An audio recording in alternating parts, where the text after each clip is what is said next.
ডিসেম্বরের মধ্যে জাতীয় নির্বাচনের প্রস্তুতি নেওয়ার নির্দেশ দিয়েছেন প্রধান উপদেষ্টা ডক্টর মোহাম্মদ ইউনূস।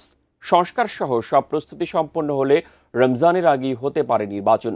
এজন্য আগামী মাসগুলোতে কঠোরভাবে আইন প্রয়োগ করারও নির্দেশ দেন তিনি।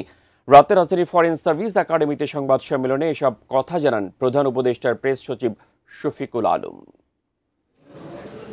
বুধবার বিকালে প্রধান উপদেষ্টা ডক্টর মোহাম্মদ ইউনূসের সঙ্গে স্বরাষ্ট্র উপদেষ্টা ও বিভিন্ন বাহিনীর প্রধানদের বৈঠক হয়।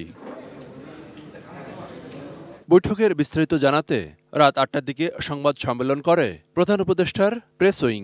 এ সময় প্রেস সচিব শফিকুল আলম বলেন, আইন শৃঙ্খলা রক্ষাকারী বাহিনী অর্থাৎ পুলিশ, বিজিবি এবং কোস্টগার্ডের ১৭,০০০ নতুন সদস্য নেওয়া হচ্ছে।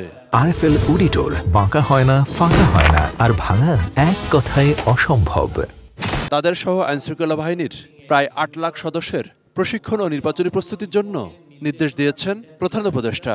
প্রথম নির্দেশনা ছিল যে আইন শৃঙ্খলা বিষয়ক যত প্রস্তুতি নির্বাচনকে ঘিরে সব প্রস্তুতি উনি নিতে বলেছেন বাই ডিসেম্বর।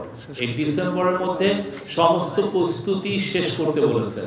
তো উনি আজকে নির্দেশ দিয়েছেন যে আইন শৃঙ্খলা বাহিনী যাতে কঠোরভাবে আইন প্রয়োগ করে এই আগামী মাসগুলোতে। প্রেস সচিব আরো বলেন, নতুন ভোটারদের জন্য আলাদা বুথ করা যায় কিনা এবং গত ৩টি নির্বাচনে যারা প্রিজাইডিং অফিসার এবং পোলিং অফিসার হিসেবে দায়িত্ব পালন করেছেন যতটা সম্ভব তাদেরকে বিরত রাখা যায় কিনা তা নিয়েও বৈঠকে আলোচনা হয়েছে।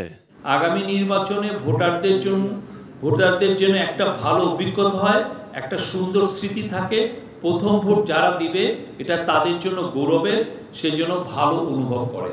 উনি খতিয়ে দেখতে বলেছেন যে কারা কাকে কাকে এবং যতটা সম্ভব যাতে এই কন্ট্রোভার্সিয়াল যারা লোকজন যারা ওই সময় আপনারা জানেন অনেক অফিসিয়াল খুব অতি উৎসাহী হয়ে এই রিগিং এ হেল্প করেছেন, আমরা যতটা সম্ভব এদেরকে সরিয়ে যাতে ইলেকশনটা করা যায়।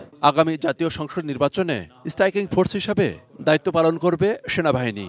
এছাড়া পুলিশের কাছে বডি ক্যাম্প দেওয়া এবং সব কেন্দ্র সিসিটিভির ক্যামেরার আওতায় আনা হবে।